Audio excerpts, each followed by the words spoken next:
What if the biggest risk of AI in leadership isn't that the machine gets the recommendation wrong?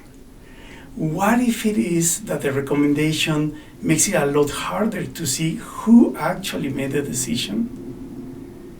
IBM published a global CEO study a couple of months back. And one datum in particular that caught my attention is that 64% of CEOs say they are comfortable making major strategic decisions based on AI-generated input.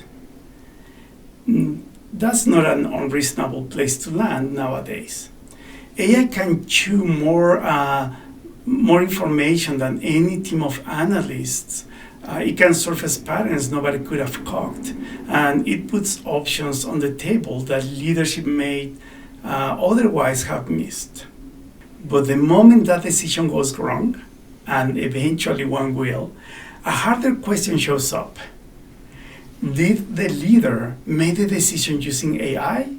Or did the leader let the AI output quietly become the decision while keeping just enough distance to call it oversight? During the last episode, I talked about what happens when escalation becomes the strategy. When ordinary work keeps climbing the ladder because nobody's clear on who has the authority to decide.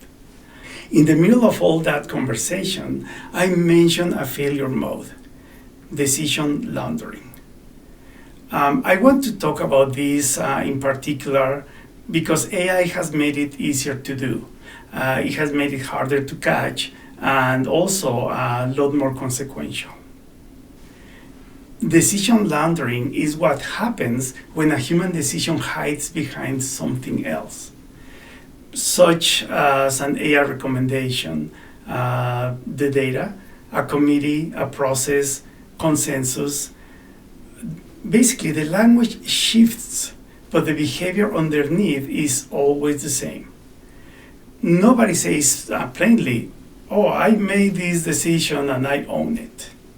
What you hear instead is, for example, the model recommended it, the data was clear, the committee agreed, or the process led us here.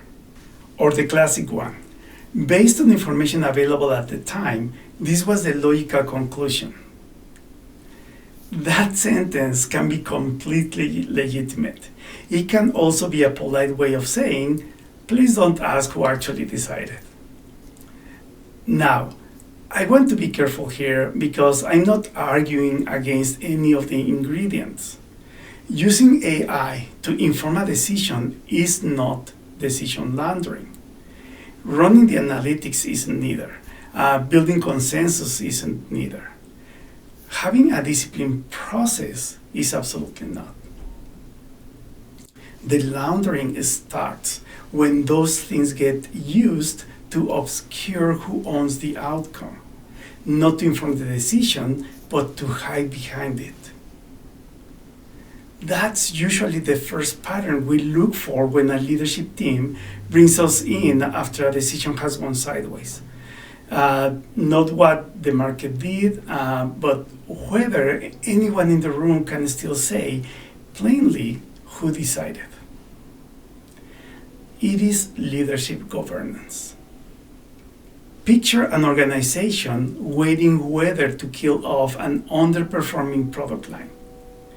AI runs the numbers, financials, customer behavior, market projections, competitive trends, and recommends shutting it down. The executive team receives it, and there's a real discussion, there's some pushback, and there's concern about some few major customers. But in the end, they shut it down. Then it is 6 months later when it looks like a bad call. A competitor moves into that space and takes off. Key customers migrate to the competitor. Revenue drops further than projected, and that's when the language starts to shift. Nobody says, we decided to shut down the product. What you hear now is something along the lines of, the model showed it wasn't viable, or the data pointed in that direction. The AI recommendation has quietly turned into the decision maker, except it wasn't. The AI didn't accept the risk. The AI didn't explain the call to employees or sit across the table room from the customers. People made that call. AI just provided an input. That distinction matters more than it sounds like it should. And is the first thing we reconstruct with a team in a moment like this. Who put the recommendation in front of the room? Who argued for it? And who actually signed off? In the Norwyn Steady Leadership Framework, this belongs inside decisive directional clarity, which is the discipline of making commitment explicit and clear about who owns it. A decision isn't just picking an option off a list. Somebody has to commit to it, has to signal the direction, and still be standing there, accountable, when outcome doesn't match the forecast. AI can help with the thinking. It can help with tools and support a decision. But AI cannot own a single one. That's the line our leadership work decision rights and accountability matrix is built to protect. The idea is very simple. We tend to treat who decided like it's one job. In AI-shaped work, it's really a chain of separate jobs, and each link in that chain needs its owner. Someone owns the inputs that go into the analysis. Someone owns the analysis itself. Someone owns the recommendation that comes out of it. Then, separately, someone owns the actual decision. Someone owns signaling that direction once it's made. Someone owns the accountability for it. And someone owns coming back later to revisit it if it turns out to be wrong. AI can sit inside most of that chain of support. What it can never do is hold the last two links, the decision itself and the accountability that follows it. When a leadership team can put a name on every link in the chain, Laundering has almost nowhere left to hide. When they can't, that missing name is actually the whole diagnosis. Again, this is leadership governance, and we help businesses formalize it and operationalize it. AI also creates a very convincing kind of distance between the person deciding and the decision itself. A 20-page AI-generated analysis shows up the charts, probabilities, and a beautifully structured recommendation. Obviously, it looks authoritative. Sometimes it's genuinely excellent work, but the polish does something to a leader psychologically. You start to feel less like the person making the call and more like the person signing off on what the evidence already decided for you. Those are not the same job. KPMG and the University of Melbourne published a global study covering more than 48,000 people across 47 countries. They found that 57% of employees hide their use of AI and present AI-generated work as their own. The same study found that 66% of them rely on AI output without ever evaluating whether it's accurate. When the origin of the analysis goes fuzzy, the origin of judgment goes fuzzy right along with it. And once nobody can separate what the AI produced from what a human examined and decided, accountability starts disappearing before you even know how the decision turned out. The evidence doesn't decide. The model doesn't decide. Either the leader does, or a clearly named governance body does. And if you can't say which one, then you've got an accountability problem, period. I watched a version of this play out with committees for years, long before AI entered the picture, which is why the matrix works just as well on a committee decision. Let's say a hard decision to be made is on a meeting table. 8 people talk it through, nobody strongly objects, so the decision moves forward, and then it fails. Everyone remembers that meeting differently. Arguments that prove this are along the lines of, I thought we were still exploring, or I assumed the business owner was making the call. AI didn't invent that behavior. It just gave it a more convincing place to hide. Because now a leader can say, I didn't choose this, the AI recommended it. And it sounds objective. But if that leader can't explain why the recommendation was accepted, what got tested, what stayed uncertain, and who's accepting the consequences, then the organization hasn't strengthened its decision process. It just made accountability harder to locate. Decision laundering is both a leadership problem and a governance problem. The leadership failure is weak ownership of judgment. The governance failure is letting consequential decisions move without a visible chain of who is accountable.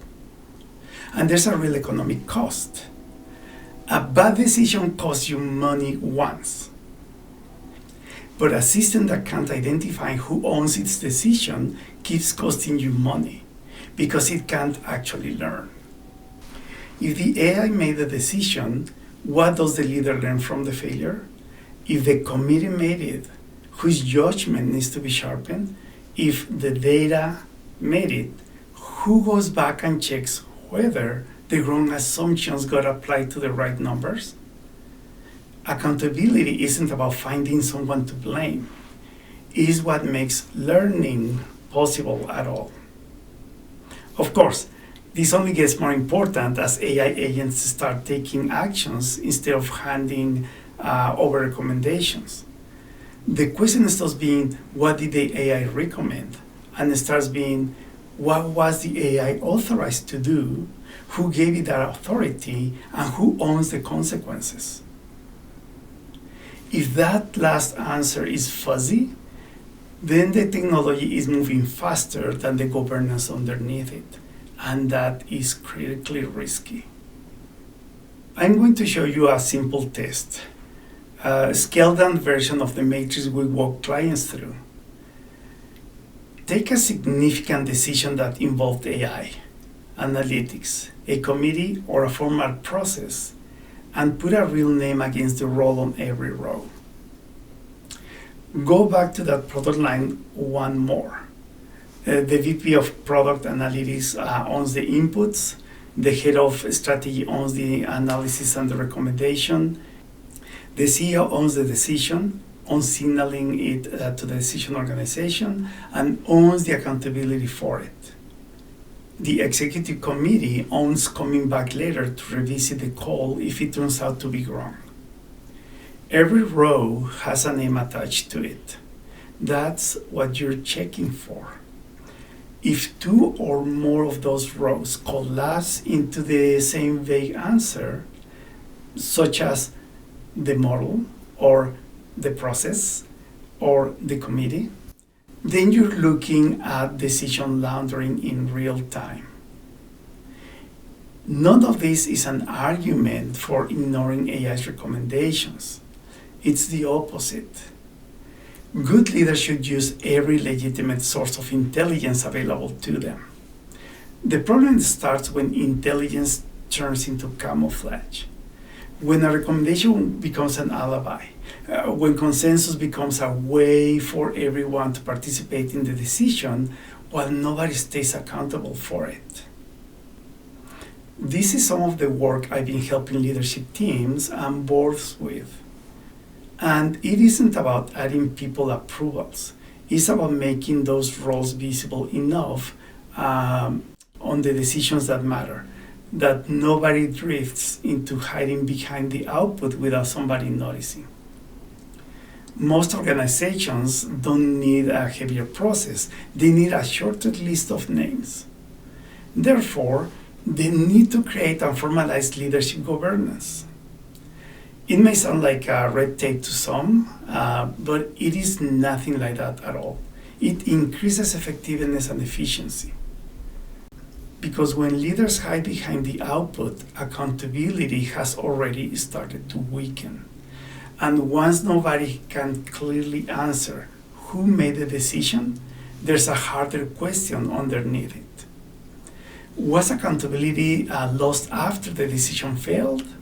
Or was avoiding accountability part of how the decision got made in the first place?